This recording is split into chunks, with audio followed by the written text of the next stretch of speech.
Hey everybody, welcome back to my channel.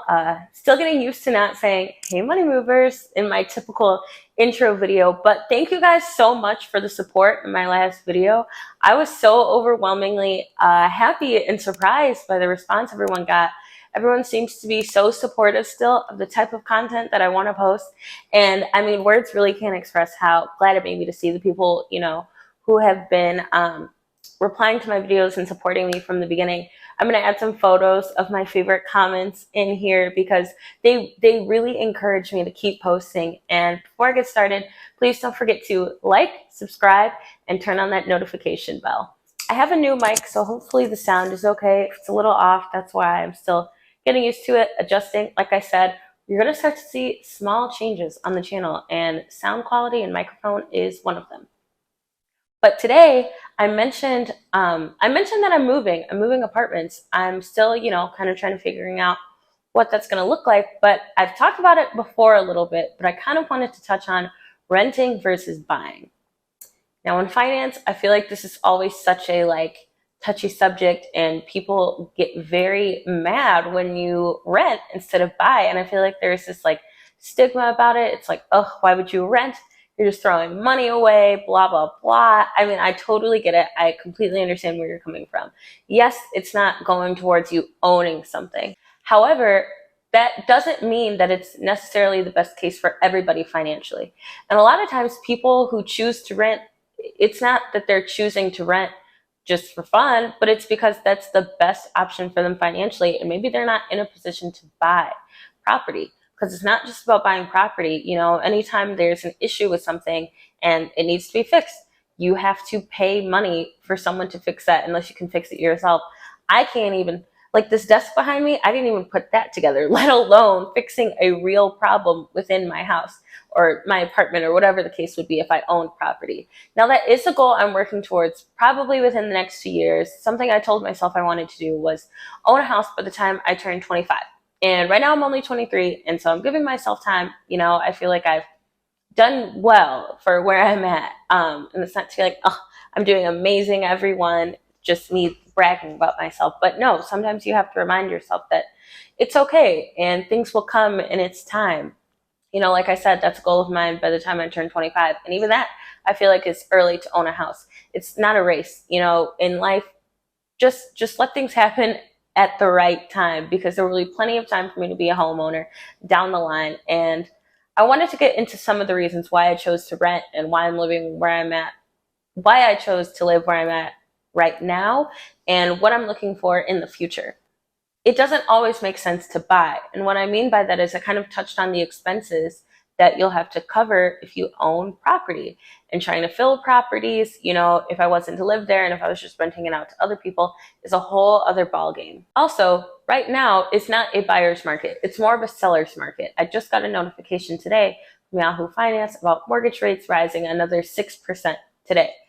And so, right now, I just don't think it's the best time to be buying property. And another big thing that was really important to me for choosing the apartment that I'm in now was all of the different amenities. So my unit itself is probably only about 750 square feet. So it's not that big, but the amenity space was insane. I think I'm going to add some videos and pictures. I have so many good memories at my apartment. They have a bar area. It's called the Neighborhood Bar, and that's where I threw my 23rd birthday parties for my Jordan year. Everyone came over, and we'll do pool parties and grill and go enjoy the rooftop. And I'll show these things so you guys can see what I'm talking about. But I had so much fun. And if I were to own property in a place like this, the HOA alone would be insane. And I just don't have that kind of money. But living in a high rise was something that I always wanted to experience. Everyone has different things that they like to spend their money on. Everyone balls out somewhere, but where do you want to do that? For me, this particular year, well, I actually had a good deal in living in a place like this because of COVID. So a lot of places in Chicago were offering incentives to get people to move into the city, because a lot of people were moving out of high rises, and if they were working from home, they didn't need to be downtown to be closer to their jobs. And so things like that are important to keep in mind. I didn't make this decision recklessly, and it's not something I'm doing for a long time. I've been here for 15 months, and I'm sad about saying goodbye, but it's time to say goodbye. And even finding new property can be can be a difficult process. I'm struggling right now to find a spot that I really love. And with the market right now, everything is way more expensive than it normally is, than it ever has been when I've been looking for apartments. I want to say I've moved into about 3 or 4, this is my maybe fourth apartment in the last few years, and I've never seen prices this high. It is a really, everything is just really, really expensive right now, which I don't need to tell you guys that, you already know. But I think it's important to try to create a budget when you're renting. And realistically, I think the best thing to do is set goals for yourself of when you want to buy property, how much money you'll need to do that, and is renting taking away from that goal? Are you prolonging it? Is it still feasible with the money you're spending in rent? Because you can definitely rent a place while still saving money in order to buy property. And I feel like that's what a lot of people don't necessarily think about. You can save money and pay lower rent and live in a place that's nice, but maybe not extremely expensive, and while you're trying to save money to buy property. You know, like I said, things happen in its own time. So just because you rented for a little while before you bought property does not mean that you're making a poor financial decision. I kind of want to move away from the stigma that if you're renting, you don't manage your money well. That has nothing to do with it. A lot of the times people first graduate college, they're not in a position to just jump right in and buy real estate. People have to pay off student loans, maybe some credit card debt. College is expensive. And even if you didn't go to college, you probably still have lots of other bills you have to pay. And it's okay to need to wait and take the time to save money before buying property. So really that's what I wanted to focus on in this video, because like I said, I've talked about it before. I've talked about the importance of not letting other people make you feel like you need to be rushed into having some goal. Definition of success. I feel like that's something that I want to talk about, because what people see as successful financially is you own property, financially free, maybe you have a nice car. Everyone has different levels of what it means to be successful. For me, my definition of success is constantly changing, because I can be proud of where I'm at, but that doesn't mean that I don't have new goals. Always take a second to appreciate what you have already, but that doesn't mean you have to stop there. I wanted to talk about the definition of success, because I feel as though a lot of people maybe don't feel like they're successful if they haven't bought property yet, because, you know, when you look at social media, you know, you might start to see people, especially if you're around my age, see people post the keys to their first house, or they bought their first nice car, or things like that. But just because you haven't gotten to that point yet does not make you any less successful than anybody else. Like I said, everyone moves in their own time, and things happen when they're supposed to happen. And so I really just don't want anyone to feel discouraged or like there's a stigma about renting property instead of buying. You have to do what makes sense for you.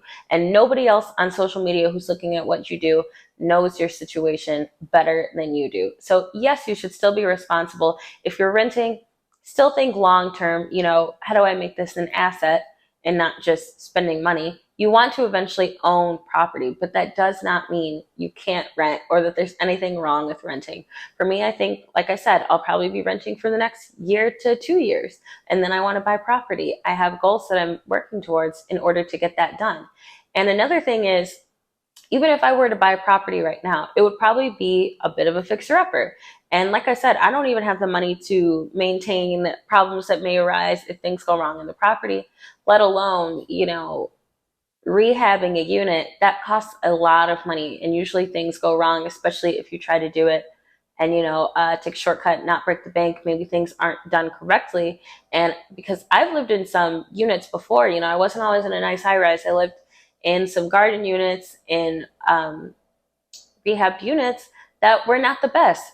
Oh my goodness, I just had so many different problems with apartments that happen that way. I mean, I've had flood. One time my front door fell off the hinges, power outages, just all sorts of problems, which is why a goal of mine was always to live in a high rise. And realistically, that's just not where most people start off, and that's okay. There are other options out there, but I just know what goes into upkeeping and maintaining property, and I'm not there yet. So again, I know it probably sounds kind of repetitive, but do not feel as though you are behind if you haven't bought property yet. Set goals for yourself and be realistic. The cost of moving around is also expensive.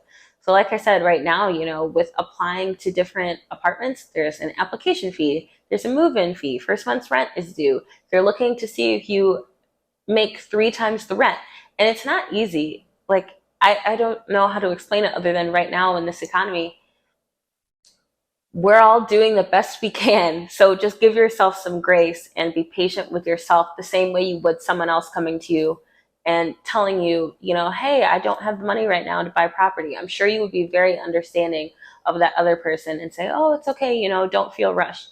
Sometimes you just talk to yourself the way you talk to other people. I think we are our own harshest critics. And like I said, the definition of success is always changing. If you guys get anything out of this video, I hope it's that you shouldn't let other people's opinions of renting versus buying affect your decision. You should do what's best for you financially and take a look at your own finances and develop a plan. Maybe talk to a financial advisor. Again, I'm not a financial advisor, so I can't sit here and tell you what is best for you or how much you should be saving per month or year to get to the point of buying property. There's lots of different variables, like what state you live in, what city you live in, even what town, taxes, if you're getting a loan, how much are you putting down? Is it your first time buying a house? There are so many different factors that go into owning a home. And it's, like I said, it's best to talk to a loan officer and financial advisor, work with realtor, people who are professionals in that field. I am not. I haven't bought property either. I have videos on my channel where I've talked with my friend Noemi. If you guys haven't seen that video, go take a look at it. It's really detailed on the steps of buying a house if you're a first-time homeowner. I brought her on the channel because, like I said, I don't own any property myself, and I thought it would be good to have someone who has and who has gone through that and done that. And she did it, I think she was like 19 or 20. So see what I mean? Everything happens at a different timeline. For her, it was very early. For me, maybe in the middle, and for some people, it might be later on. But that's okay. It's never too late. Always chase after your dreams and what success is to you. So thank you guys for watching this video. Please don't forget to like, subscribe, and turn on that notification bell. Man, I gotta think of a new slogan because I keep wanting to say it. Remember, we're making money moves. Thanks for sticking with me through this change. It's a bit of an adjustment for me too, as you can clearly see. I gotta think of something else to call my subscribers. I still want that community feeling, but for now, thank you guys for watching this video. Before you exit out or do whatever it is you have to do, please don't forget to like, subscribe, and turn on that notification bell. You're going to be seeing another video this week, and that video I believe will be on, I went on a content trip, so I want to start talking about my own life experiences, like I said.